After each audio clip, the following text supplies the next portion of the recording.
which sections to include and which to avoid while making your resume, what's important and what you can ignore. All this we will discuss in today's video. Hi everyone, this is Gauri Uglani. I'm currently working as an analytics consultant in NTT Data, and today I'm here to clear up all your resume doubts, whether you're a fresher just starting out or you're a professional experience who wants to switch jobs and wants to enhance their resume.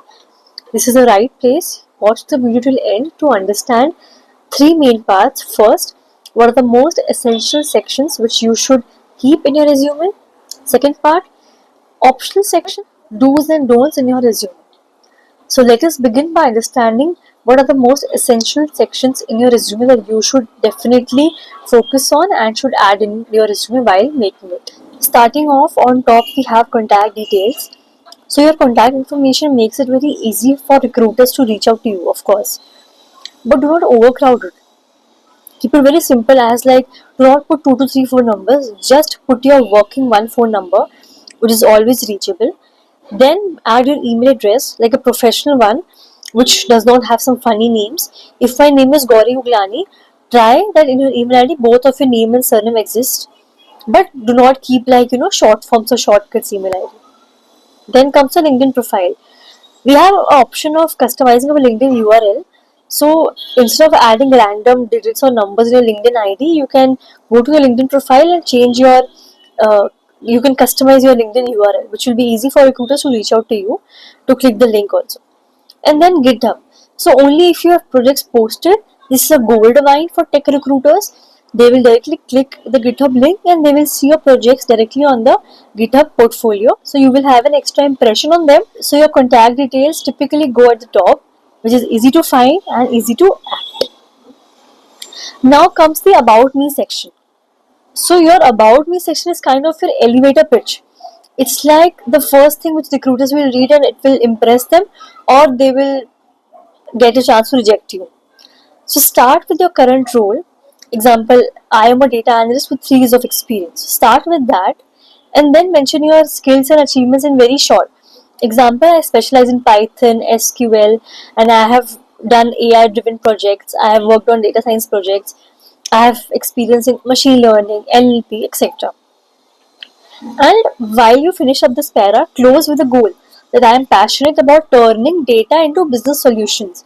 I like finding insights from huge number of data so that business can get benefit out of it. Keep it short, 2 to 3 lines, and most importantly, relevant to the job which you are applying for. Now comes the internship and work experience. So this is your experience section where exact magic happens. So you need to start off with the role name, company, and the duration. Example, if I was working with Deloitte as data analyst, so data analyst with Deloitte from 2021 to 2024, like that. And then you need to mention proper points, the work you have done, the impact you have created, the value which you have added in your projects. If you have worked on multiple projects, try mentioning those in a sequence order, like the latest project which you worked upon, then the second last project, then the first one which you started. And try focusing on outcomes.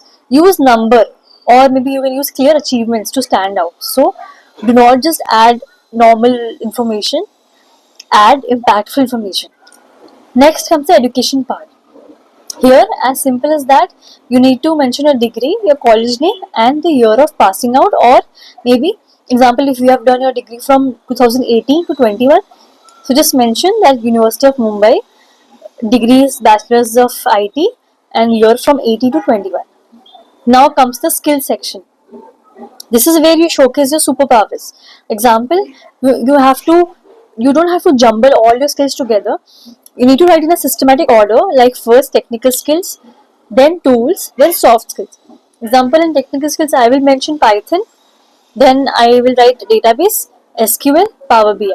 And tools, specifically you can mention Tableau, Jira if you know that, Git and GitHub, like that.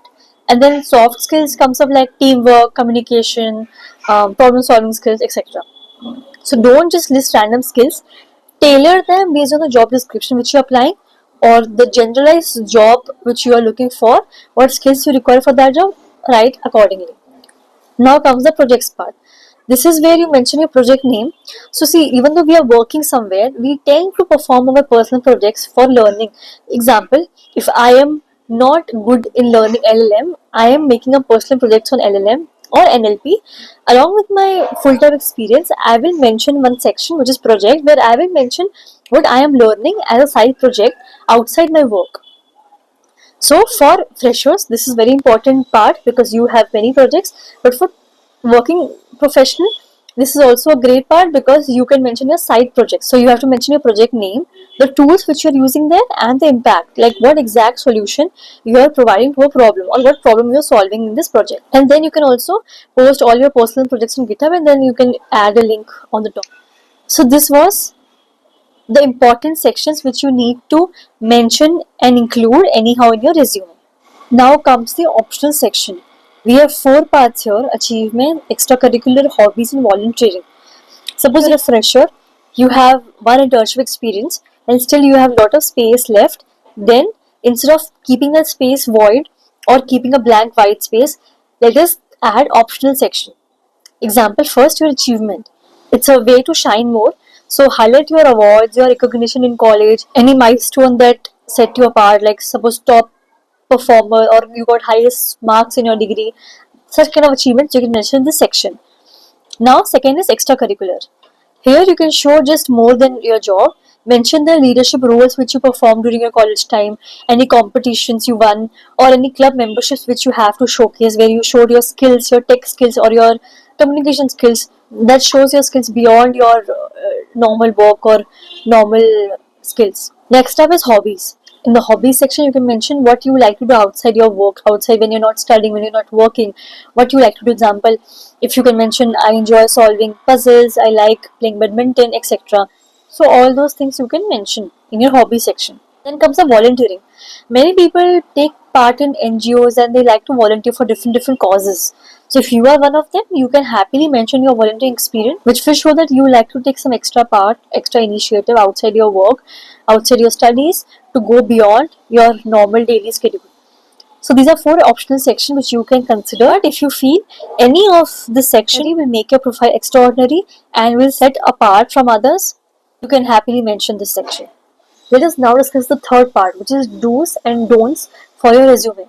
So I have 3 do's and 3 don'ts for your resume to help you make it better. Let's talk about what you should do while making your resume. First one is, while mentioning your experience, whether it's internship experience or work experience, focus on metrics. Focus on impactful pointers. Do not just keep adding random information in your work experience.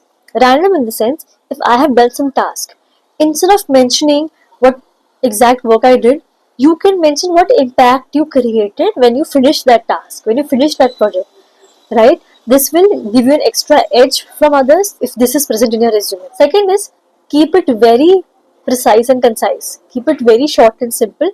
You don't have to exaggerate a lot.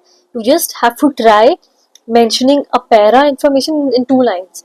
I refrain to suggest to add complete para. Less is always more. So make it very concise. You don't have to write stories there. Okay, this is the second point. Now comes third, the formatting. This is an underrated point, but people mostly forget it. Make it very consistent. It's not like if half of the headers are bold, half of them are italic. This should not be the case. It should be consistent in your resume. If all the headers are bold, make sure each and every header is bold. Nothing partial. So these were 3 do's point which I will suggest to keep in mind while you prepare your resume. Now comes the don't part. The very first part is, do not mention any information which you have not done. Example, if you have mentioned some certification which you do not have that, don't mention such things. They might ask you show your certificate, and if you don't have, it's a very bad impression. So do not put any irrelevant information which is not actual in real life. Second part, in anywhere in your resume, do not show normal jargons or do not put slang language. Make it very professional. Each and every sentence should be in a professional manner. No shortcuts, no short forms, nothing. Straight, simple words with professional language. Now, third part. You don't have to put your photo on your resume. I don't know why people keep asking also, and they put also their photos on resume. Nobody is going to select you based on how you look. So stop adding your photos on the resume. It's not needed. It's not required. Your photo, age, your status, your address, all these things are not required in your resume. Just put your relevant information which is related to work and skills. That's it. So that was it. We discussed what are the essential sections to add in your resume, the optional sections, the do's and don'ts which you need to remember while preparing a resume. That was it from the video. I hope this was of a great use. If you feel your friends are struggling in creating resumes, send this to them and help them so that they can also grow. And also, kindly subscribe to the channel so that I can keep posting such relevant information which will help you in your career and professional journey. Thank you so much for watching till the end. See you in the next one. Bye.